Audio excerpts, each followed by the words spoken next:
ये हळू हळू पाय ठेव. ऐक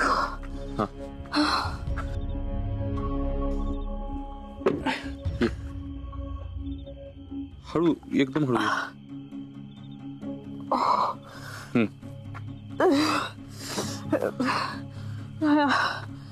त्रास होतोय. अगं थोडंच राहिले चल. ऐक काय झालं? माहित नाही मला चक्कर यायसारखं होते. मला सोडू नको. अगं पकडले मी तुला. अगं मी आहे ना चल. नाही मला खूप कसं तरी होत. मला गळगळल्यासारखं होत. ऐक मला खूप त्रास होतोय. ऐक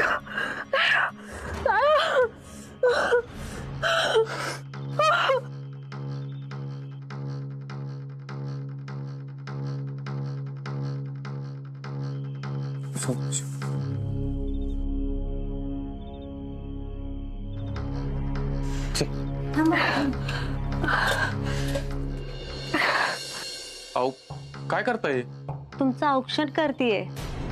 राया, अरे तुझं अंतराबरोबर जरी लग्न झालं नसलं ना तरी अंतराच्या नावाची हळद लागली तुला. तू पूर्ण जरी जावई झालेला नसलास तरी अर्धा कावीन आमचा जावई झालायस ना. पहिल्यांदाच जोडीनं घरी येत आहे मग ओवाळायला पाहिजे ना. अंतरा मरणाच्या दारातून परत आलीये ना.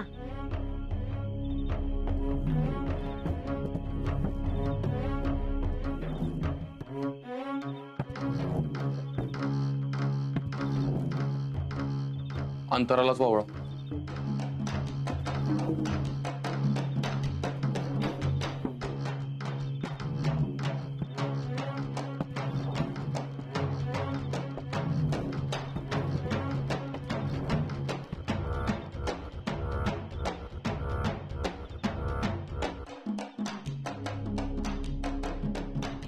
हळू हळू.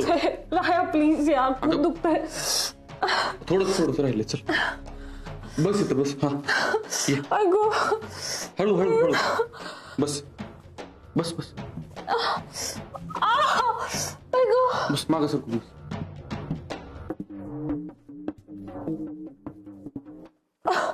ऐक आराम कर आता आणि पायाला जास्त ताण देऊ नको. मामा अंतराची काळजी घे आणि काय लागलं की मला फोन कर. येतो मी. काळजी. मला सोडून जाणार तू? थांब ना माझ्या जवळ. तू थांबलास तर मी लवकर बरी होईन. अगं थांबलो असतो पण कृष्णा अजून सापडली नाही. तिचा शोध कुठवर आलाय बघावं लागेल मला. येतो. जा तू. नाही जा मला सोडून. अजिबात येऊ नकोस मला बघायला. तसंही आता कोण आहे ना मी तुझी. कृष्णा बायको आहे तुझी. सॉरी मी विसरलेच होते. आता तू तिचीच काळजी करणार. नाही नाही माझी काळजी करायची काहीच गरज नाहीये. माझं लग्न ठरलं होतं तुझ्याशी. तुझ्या नावाची मेहंदी काढली मी हातावर. तुडा पडला. हळद पण मलाच लागली. पण लग्न नाही ना झालं माझं तुझ्याशी. त्यामुळे तुला काय फरक पडतो आता. जा तू इथून. डॅड प्लीज घेऊन जायला.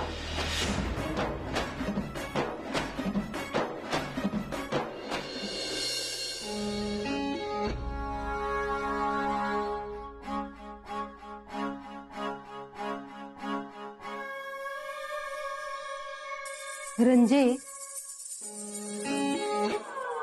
आपण आत्ताच जर अंतराच्या बाबतीत काय ठरवलं नाही तर दादाला वाटेल तिच्या बाबतीत जी काही घडलंय त्याच्याबद्दल आपल्याला काहीच वाटत नाही.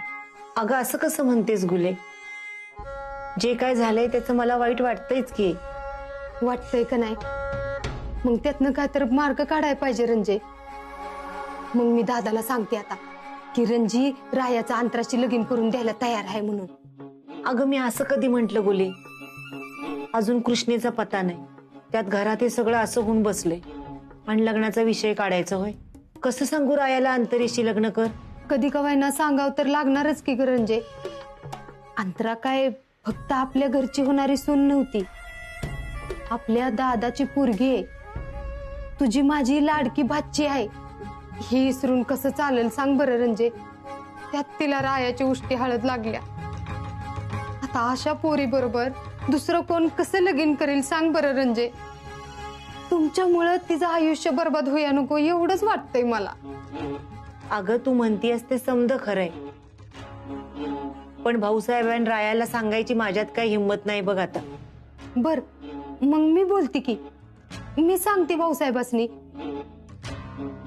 मला काय अंतराचा हाल बघवत नाही ती बघ. तिच्या मनाची अवस्था कशी असेल काय ह्याचा विचार बी करवत नाही. माझा लय जीव तुटतोय बघ अंतरासाठी. तिच्या आयुष्याची अशी माती नाही होऊन देणार मी. मी आत्ता जातीन भाऊसाहेबांबरोबर बोलती. थांब गुले, अगं तू आणि मी बोलून काही होणार आहे का? अगं मग कोण बोलणार? प्रदीप दादा आणि सारिका वहिनी जर आल्या की नाही तर भाऊसाहेब किमान नीट ऐकून तरी घेतील. होय की गरंजे, तू म्हणतेस ती बरोबर आहे. शेवटी किती केलं तरी त्यासनीच त्यांच्या पोरीचं दुःख माहित आहे. आणि ते दोघं जर आली का नाही तर भाऊसाहेब लग्नाला बी तयार होतील. मी आत्ता जाती आणि दादाला फोन करून सांगते.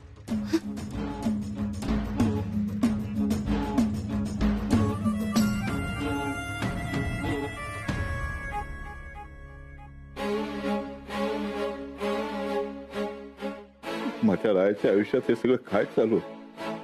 सगळं चांगलं चाललेलं असताना, त्याच्या आयुष्याची हळद रंगणार असताना त्याच्या आयुष्यातले सगळे रंगच का असे उडून गेले? कुठं असेल कृष्णा? त्या पोरीची तरी या सगळ्यात काय चूक? आमची इज्जत मान राखावा म्हणून ती लग्नाला उभी राहिली आणि तिचंच असं व्हावं हे सगळं का? कशासाठी? मी कृष्णाला माझ्याच गाडीत घेऊन जायला पाहिजे होतं. तिला बसमध्ये बसायला होकार द्यायला नको होता. म्हणजे माझ्याचमुळे हे सगळं झालं. माझीच चूक.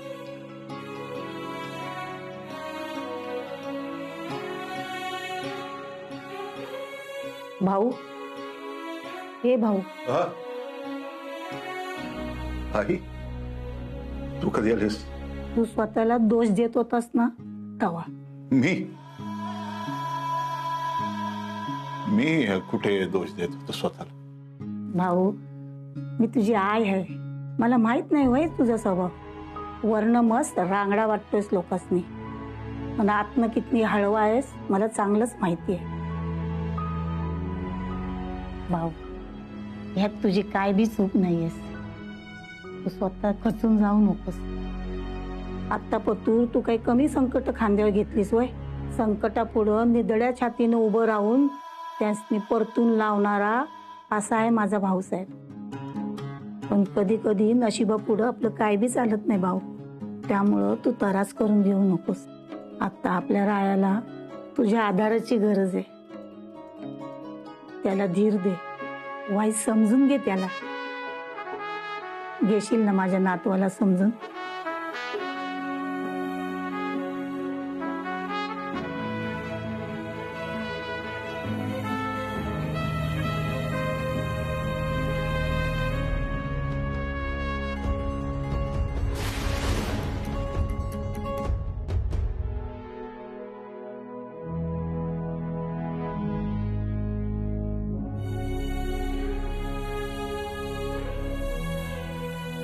आता ग बया, या अशा तर चूल पेटून बसली या. ती प्रेम करायची कृष्णीवर, आता हिला तिचं काहीच वाटणं झालंय की. मला बी आश्चर्यच वाटतंय बाई हिचं. हो तुम्ही समजा इकडे काय करताय? बरं आतमध्ये या की. बाहेर कशा पाय उभ्या तशा?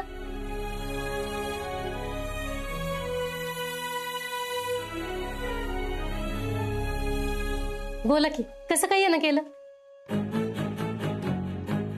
हा असं बघताय का एकमेकींकडं? बोला की. आशे, आम्हाला कृष्णीबद्दल कळलं, म्हणलं जाताना दारावर जेवण देऊन जावं. माणूस मेल्यावर चूल पिटवीत नाही तर घरातली, म्हणून जेवण घेऊन आलोय. घ्या असे 2 घास खाऊन घे. आता तिचा तिसरा कधी? उद्याच घेणार असाल ना? अहो ही काय बोलताय तुम्ही? तुमच्या जिभेला काय हाड? चालतो माझ्या घरात ना आधी.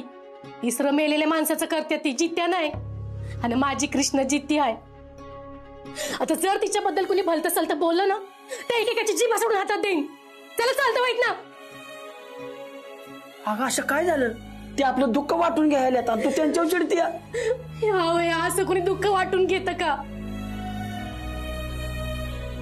अहो आपले कृष्णीचं तिसरं घालायला निघाले ती या. त्यासनी सांगा माझी कृष्णा जिद्दी आहे, तिला काय बी झालं नाही. होय, आपली कृष्णा जिद्दीच आहे, ती लवकरच सापडेल. काय नाही झालं आपल्या कृष्णाला.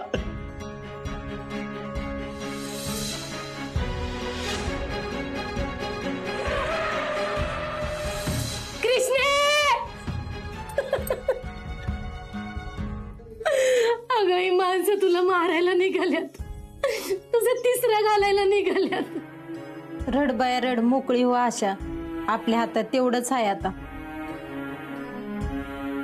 अहो आशा मामी, आम्हाला कळतंय तुमची अवस्था काय आणि तुमच्यावर काय बेतते ते बी कळतंय. माझंच चुकलं, मी तुमच्यावर चिडले, रागात लय काय काय बोलून गेले. मला माफ करा, पण माझ्या कृष्णीबद्दल असं वाईट काय बोलू नका, तिला असं मारू नका. माझी कृष्णी जिद्दी आहे, माझं मन मला सांगतंय तिला काय बी झालं नाही. आपली कृष्णी परत येईल ना, तिला काही झालं नसेल ना, येईल ना ती परत.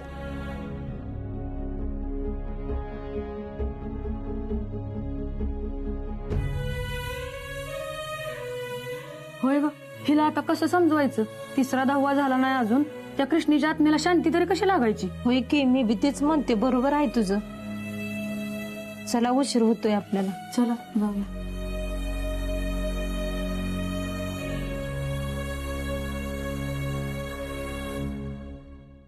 सुनील, त्या बस मधल्या सगळ्यांना व्यवस्थित घरी पोहोचवलंस? होय भाऊसाहेब. त्या सगळ्यांची जबाबदारी आपल्यावर आहे, त्यांना काही कमी पडता कामा नये. असं कसं कमी पडून देईन भाऊसाहेब? तुम्ही काय बी काळजी करू नका, सगळी जबाबदारी माझ्यावर सोडा. ठीक, लागा कामाला. शिंदे चला, लय काम आहेत आपल्याला. होय.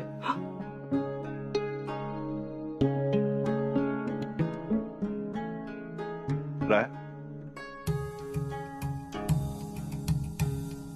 अंतरा कशी आहे? ठीक आहे, आता आत्ताच दवाखान्यात सोडलंय तिला. राया, तुमच्या मनाची अवस्था आम्ही समजू शकतो,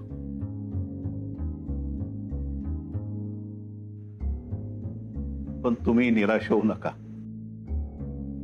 शब्द व्यवस्थित होईल, आम्ही आहे ना तुमच्या पाठीशी. राया, आमचं एक काम करा. बोला की भाऊ. ते अपघातात जे गेले त्यांना हे मदत म्हणून द्या. त्यांना सांगा आम्ही त्यांच्या सोबत आहे, कधी काही गरज वाटली तर हाक मारा मला.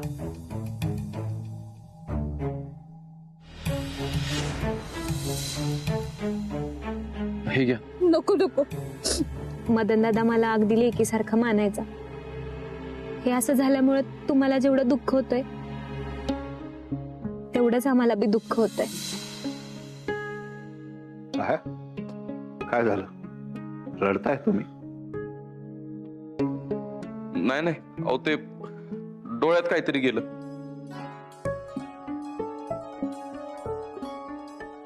तीन पाकिट, 2 पाहिजेत ना? कृष्णाच्या पण घरी जायचं आहे का?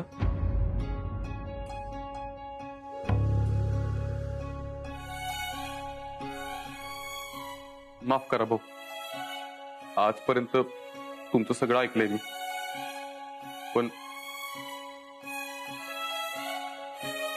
हे नाही जमणार मला. एवढी हिंमत नाही माझ्यात.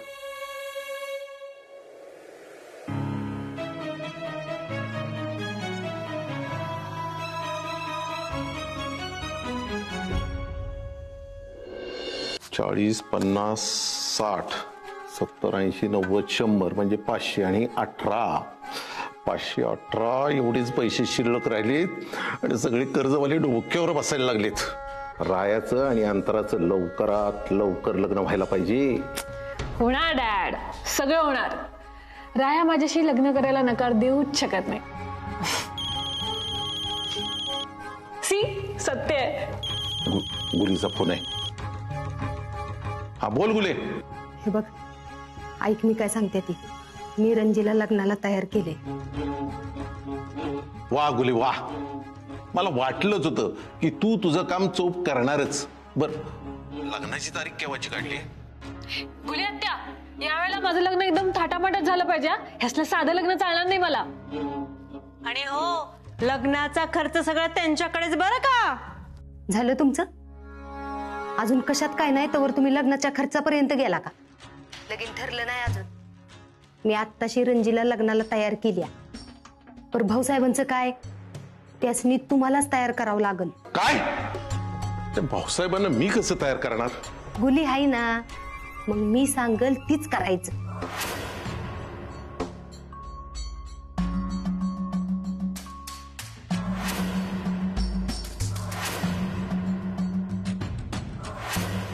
असंच्या असं उद्या समजा झालं पाहिजे. एकदा का भाऊसाहेब लग्नाला तयार झालं का नाही की राया काय लग्नाला नाही म्हणू शकत नाही. गुले तू काळजी करू नको. मी उद्या तू सांगितले तसंच करतो सगळं. बर बर ठेव. आता बघती की लगीन कसं होत नाही.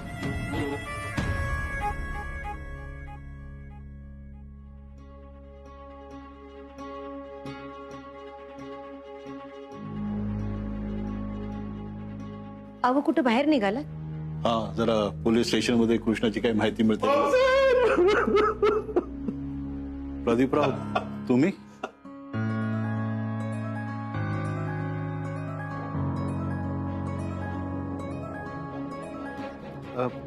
रडताय का? आंध्राची तब्येत ठीक आहे ना? मग तिने काही जीवाचं बरं वाईट तर करून घेतलं नाही ना? अनेक वेळा तिनं जीवाचं बरं वाईट करायचा प्रयत्न केला. प्रत्येक वेळेस आम्ही अडवलं तिला. पण आता भीती वाटायला लागली. आम्ही इकडं तिकडं गेलो आणि तिनं जीवाचं बरं वाईट केलं तर काय? तुम्ही एक काम करा. तुम्ही एक काम करा. आम्हाला विष द्या म्हणजे आम्ही मरायला मोकळे. अरे काय बोलतोयस दादा? बोलू नको तर काय करू? त्या पोरीचे हाल बघवत नाहीत. गावातल्या लोकांनी मारलेले टोमणे सहन होत नाहीत. सहन होत नाही. अशी हळद लावलेली पोरगी घरात किती दिवस ठेवायची? माझ्या लेकीची अवस्था मला बघवत नाही हो. दिवस रात्र रायासाठी रडतीये. एक काम करा, तुम्हीच आम्हाला विष देऊन मारून टाका. नाहीतर रायाचं आणि आमच्या अंतराचं लग्न तरी लावा. मी तुमच्याकडे एक भीक मागतोय. माझ्या पोरीचं आयुष्य बरबाद होण्यापासून वाचवा हो. तिचं आणि रायाचं लग्न लावून द्या हो. प्रदीपराव हे कसं शक्य आहे? हा अहो रायाचं आणि कृष्णाचं लग्न झालेलं आहे. अहो पर ती कुठं जिद्दी आहे?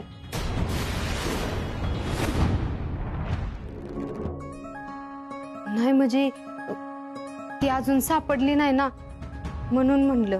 प्रदीपराव हे घर दुःखात आहे. त्यामुळे या गोष्टीचा आत्ता विचार करणं आम्हाला योग्य वाटत नाही. अहो आपल्या दुःखासाठी दुसऱ्याला कशाला दुःख द्यायचं? आता जी काही झालं त्यात अंतरीची काय चूक आहे? होय भाऊसाहेब, मला बी असंच वाटतंय बघा. आपण एक पोरगी गमवून बसलोय. आता अंतराला बी नको गमवायला. आता अंतराला वाचवायचं तुमच्याच हातात आहे. प्रदीपराव आशाचं आणि सोपांचं दुःख लय मोठं आहे. अहो त्यांनी त्याची तरणी ताठी लेक गमावली. अहो त्यांच्या डोळ्यातलं पाणी अजून सुकलं नाही. अशा वेळी ह्या गोष्टी नाही. आम्हाला की ह्या गोष्टी पटत नाही.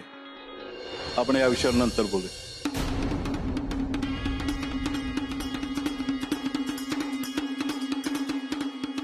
पण रायाला तरी विचारूया की त्याचं काय म्हणणं आहे ती. मला नाही करायचं लग्न.